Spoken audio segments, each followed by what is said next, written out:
নিলয় আসতে প্লিজ, কেউ শুনে ফেলবে। শুনুক না। প্যার কিয়া তো ডার না কিয়া। ভয় পাচ্ছ কেন? আমার ভয় করছে, প্লিজ আসতে। এমনিতেই লুকিয়ে লুকিয়ে এসেছি, কেউ দেখে ফেললে সমস্যা হবে।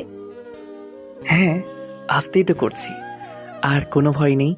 শুরু করলে কখন শেষ হবে নিজেও টের পাবে না। ভয় পাবো না?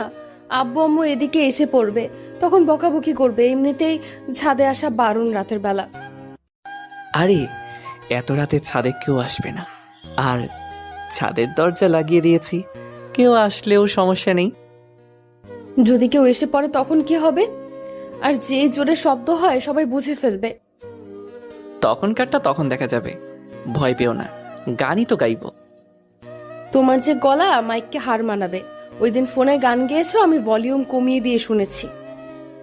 তুমি কি বলতে চাইছো আমার গলা ভালো না? আমি বেসুরা? আরে বাবা না, তোমার গলা ভালো, তাই দূর থেকেই শোনা যায়। শুনলে শুনবে, জামাই বউ সাদে গান গাইবো কার বাবার কি? নিজের বউকে নিয়ে গান গাইবো তাও সমস্যা? আব্বু যদি শোনে এত রাতে ছাদে আসছি বাসর ঘর ছেড়ে, তাহলে আমাকে তো বকবেই, তোমাকেও বক। হুম, হয়েছে। আর এসব বলতে হবে না। তোমার গালে এটা কি? কই, আমার গালে তো কিছু নেই। এই যে আছে, দাঁড়াও দেখতেছি কি।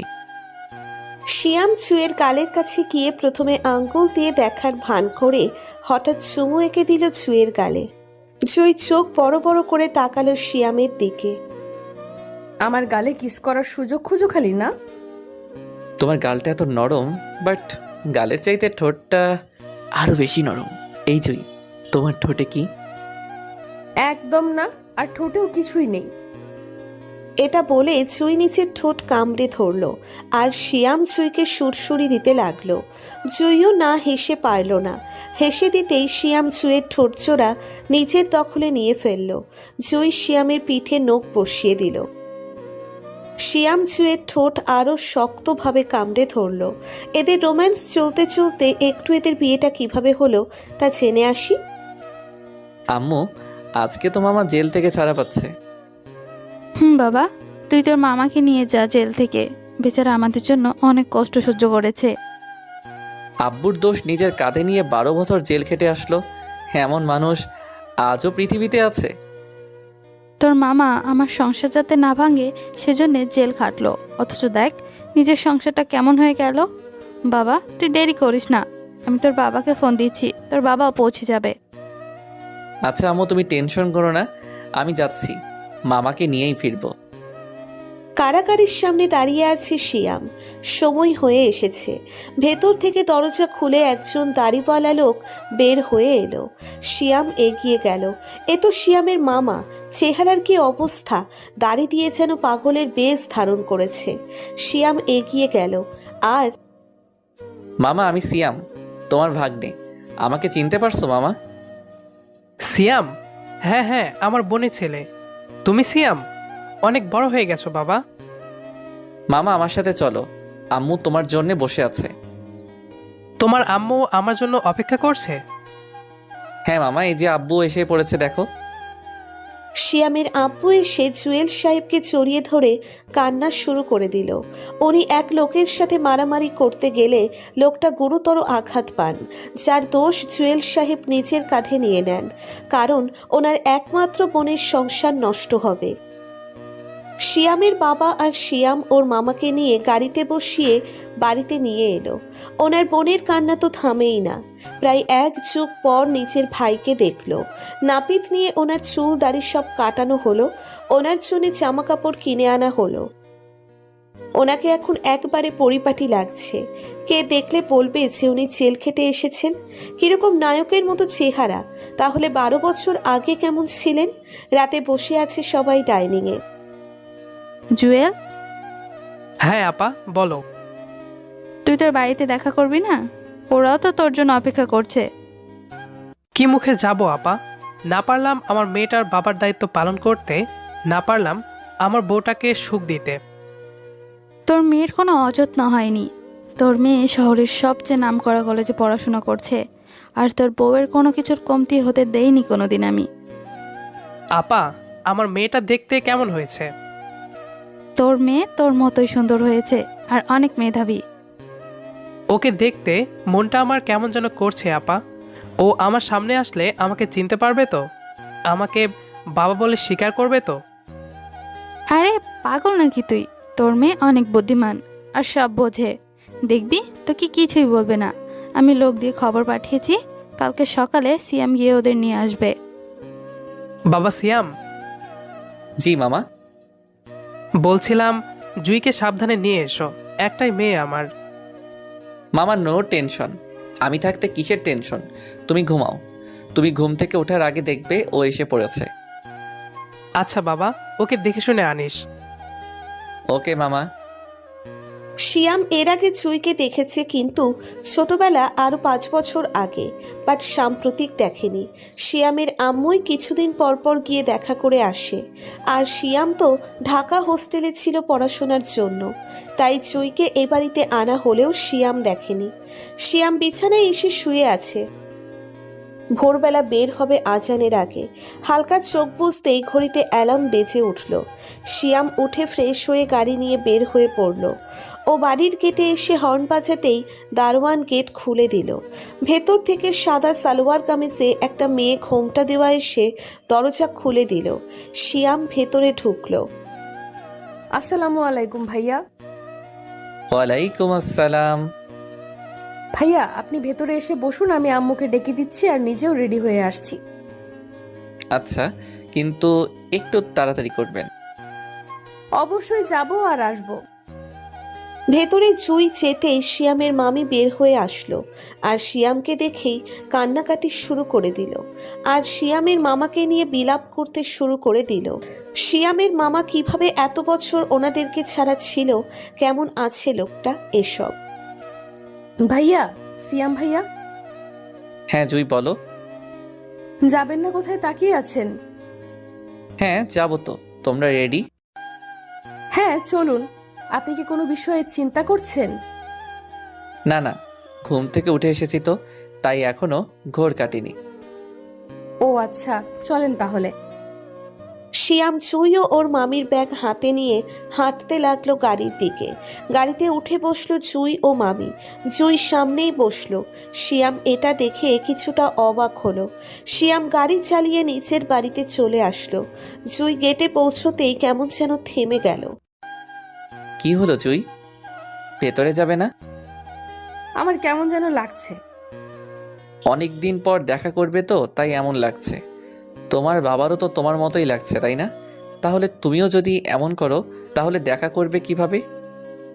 বাবাকে দেখতে কেমন লাগছে, শুকিয়ে গেছে অনেক, তাই না? আরে না মামা, সব সময় হিরোদের মতো তুমি চলো, দেখলে নিজেই ক্রাশ খেয়ে যাবা। সব সময় মজা করো সিয়াম ভাইয়া, আমি ক্রাশ খেতে যাব কেন? এমনিতেই বললাম, মানে ক্রাশ খাওয়ার মতোই চেহারা তো, তাই। ক্রাশ খেলে আপনার উপর খাওয়া যায়। আস্তাগফিরুল্লাহ, আমার উপর ক্রাশ খাবে অবশেষে? কেন, ক্রাশ খেলে কোনো সমস্যা? না সমস্যা নেই, আবার আছে। জুইমা, আমার জুইমা কোথায়? জুই ওর আব্বুর ডাক শুনে ছুটে গেল। জুয়েল সাহেব আর জুই মুখোমুখি দাঁড়িয়ে আছেন। জুইকে দেখেই উনি বুকে টেনে নিলেন, আর কান্না করতে লাগলেন। জুয়ের আম্মু কান্না করছেন, শিয়ামের আব্বু আম্মু সবাই কান্না করছে। সবাইকে ভেতরে পাঠালো শিয়াম। গেটে দাঁড়িয়ে কান্নাকাটি করলে কেমন দেখা যায়। সবাই ভেতরে গিয়ে কান্না করতে লাগলো। জুই বাচ্চাদের মতো কান্না করছে ওর আব্বুর বুকে। উনি জুইকে সান্ত্বনা দিচ্ছেন। এই পাগলি, কান্না করছিস কেন? কান্না করব না, কতদিন পর দেখছি তোমায়। এখন থেকে তো প্রতিদিন দেখবি। আমাকে ছুটি দিয়ে দিয়েছে। তোমাকে আর নিয়ে যাবে না পুলিশ? না, আর নিয়ে যাবে না। এখন তোর বিয়েটা দিব, তোর বাচ্চাদের সাথে খেলা করে বাকি জীবনটা কাটিয়ে দিব। মামা তুমি এমন একটা ভাব করছো যেন বুড়ো হয়ে গেছো। মাত্র বয়স 35 হয়েছে, এখনই এই অবস্থা? তুই বুঝবি না রে, মেয়ে বড় হলে বাবাদের টেনশন বেড়ে যায়। হুম, মামির সাথে কথা বলো, ওই যে তাকিয়ে আছে কখন থেকে। হ্যাঁ জুয়েল, তুই ভিতরে যা, কোহিনূরের সাথে কথা বল। শিয়াম ওর মামাকে আর মামিকে ভেতরে ওর রুমে দিয়ে আসলো। ওনারা একে অপরকে জড়িয়ে ধরে হাইরে কান্না। অল্প বয়সে বিয়ে হয়েছে, তার উপর এত বছর আলাদা ছিলেন। রাতে সবাই মিলে ডাইনিংয়ে বসে গল্প করছেন। শিয়াম ওর রুমে বসেছিল। ঠিক তখনই চুই আসলো ওর রুমে। ও ফোন রেখে উঠে বসলো। সারাদিন ফোনে কি করেন? যখনই দেখি তখনই ফোনে থাকেন। অফিসের কাজগুলো দেখতেছিলাম। আব্বু অফিস আমার নামে বুঝিয়ে দিবেন, তাই একটু চাপে আছি। ও পড়াশোনা আর করবেন না?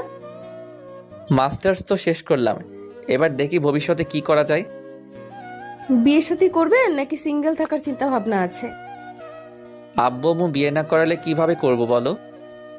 ফুফা ফুফি তো বিয়ের কথাই বলছেন আপনার।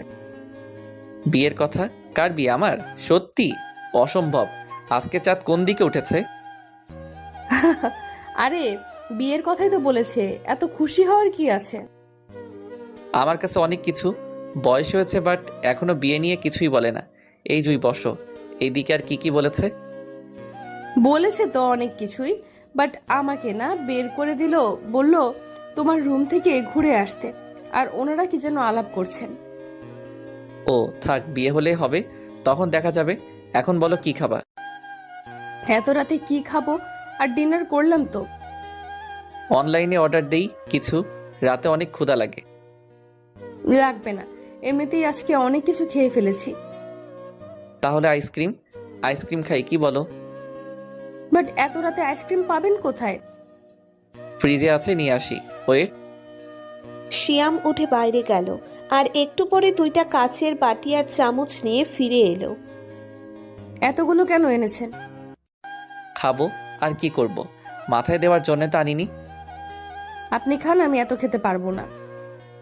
হ্যাঁ, একটুখানি জিনিস আবার ঢং। আচ্ছা তুমি খাও, যতটুকু পারো, বাকিটা আমি খেয়ে নিব।